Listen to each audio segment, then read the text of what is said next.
Nowa anabereka ali ndi zaka 500. After 100 years atabereka kunabwera chigumula. Semu, Yafeti komanso Hamu ndi ana Nowa amene anapulumuka.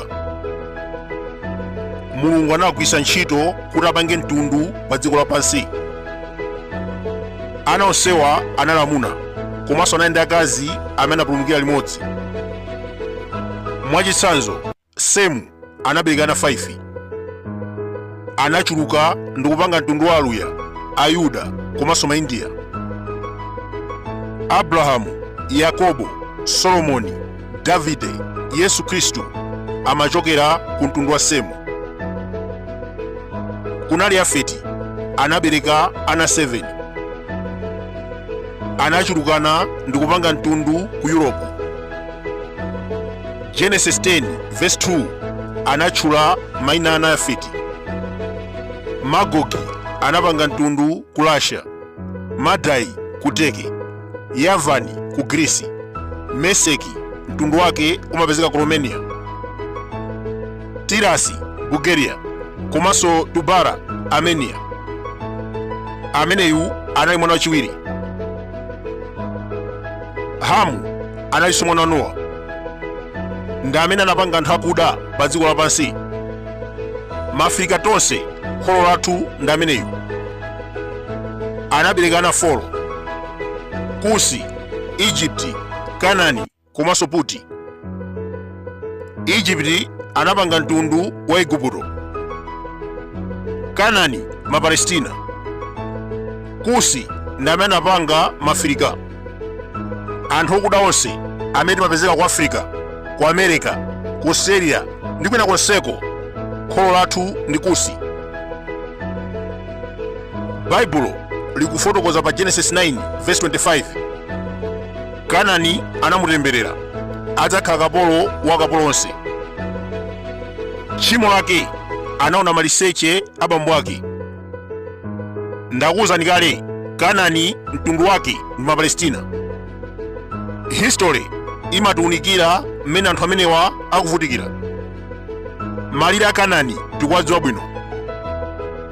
Genesis 10 verse 19 akunena kuti Kanani anayambira ku Sidoni kudzera ku Gaza, Sodomu, Gomora mpaka ku Lasa. Mukayang'ana location lero, malo amenewa ndi ku Palestina. Kumachitika nkhondo zosatha. Nowa anatembera kholo lawo Kanani chifukwa chona kuti anaona maliseche abambo ake. Ngakhale inuyo amene muli ndi ana mukamutemberera mwampatsa soka. Nowa anatembera mdzukulu wake Kanani, anena kuti iweyo waona bwanji maliseche abambo ako, ndakutemberera udzakhala kapolo wa akapolo onse. Lero tikang'ana ku Palestina kuli mavuto. Zimene zikuchitika koma anthu amene wa Palestina kholo lawo ndi Kanani. Kumalawi kuno ena akufuna kubera mavoti, atenga ma electoral management device kupereka kwa MCP. Akuluakulu, device ya meki yosungira kalembera komanso kuchita manage malizati ikupezeka bwanji ndi anyamata MCP. Chakwera kulimba ndi opposition, afuna manga chisale mukito mutalika ndena onsewo. Akugwisa ntchito manganya pofuna kuphwasula UTM. Mbali nayi akutuma mafumu azilembesa ana ma national ID. Mafumu amenewa ambiri ndi ku Central Region. NRB yapereka ma ID ochepa kumwera ndi kumpoto. Ma ID ochuka kwambiri aperekedwa ku Central Region. Ndetu kudabwa ameka kunena kuti aliyense opanda ID asalembese kaundula wa voti. Chifukwa chani? Chifukwa tonse nda Malawi. Ngati mufuna kuti aliyense akhale ID auze na NRB apereke kwa aliyense, osati akafika ku Blantyre akafika kumwanje ndakunena kuti ayi magenerator sakugwira ntchito, ma equipment athu afoka, akapita ku Central Region akulembesa ndi ana omwe. Zuka bwanji zimene mukupanga ku NRB bambo Sambo ndi nkhondo mukuyiputayo. This is not 1940. Chimene timapempha kalembera omeka sanayambe tonse tikuyenera kudziwa. ndi anthu angati amene ndi ma national ID per district. Sitilola kuti wina wake abe chisankho pogwisa ntchito ana. Akuluakulu, MCP ndi chipani chotembereredwa ngati Kanani. Mulungu anakwiya nacho, chinaponyera anthu kung'ona. Lero matsoka onse akamuzu agwira Malawi. Mukutenga chigawenga kuchika pa ndalama, kodi dziko lingapeze mwayi?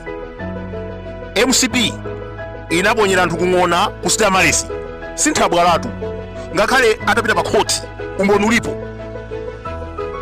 Akuluakulu achipani kumakambirana tikhazikitse tamulang'ona nkuwaponyera kwa anthu. Is that making sense? Leronso akukambirana kumaononga fyolo wa boma ndi kumagwira anthu pa zifukwa za ndale.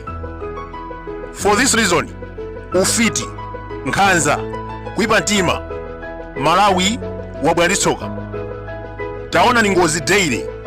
Dzana anthu 17 kuthyolo, dzulo ndege, lero 26 apyerera minibus.